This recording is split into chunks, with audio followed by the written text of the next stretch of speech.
Converting a business structure can be a complex process, but it's sometimes necessary as your business evolves.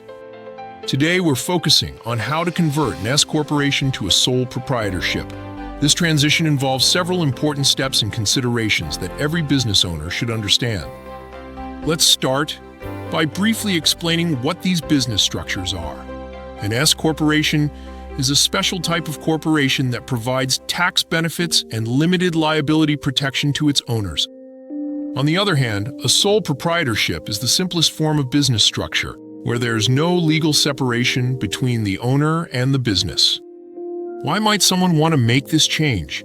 Perhaps the business is downsized, or other shareholders have decided to leave.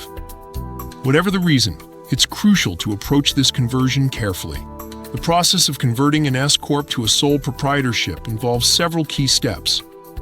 First, you'll need to get approval from all shareholders to dissolve the corporation.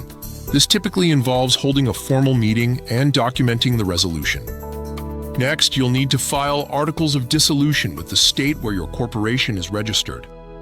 Some states may require tax clearance before allowing this filing.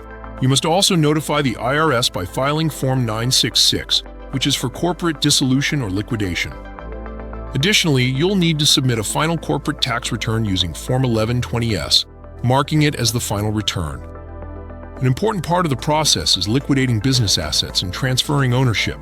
You'll need to sell or distribute company assets to yourself as the new sole proprietor. It's crucial to record all these transactions for tax reporting purposes. Don't forget to cancel business licenses and close corporate accounts.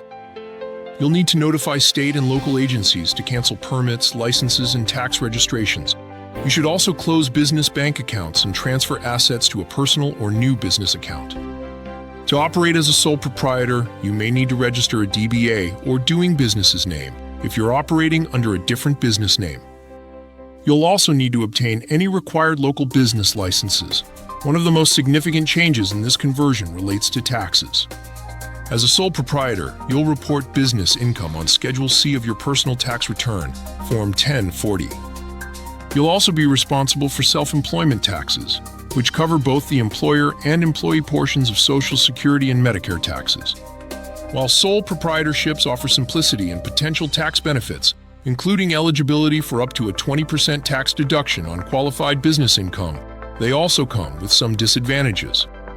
The most notable is the lack of limited liability protection.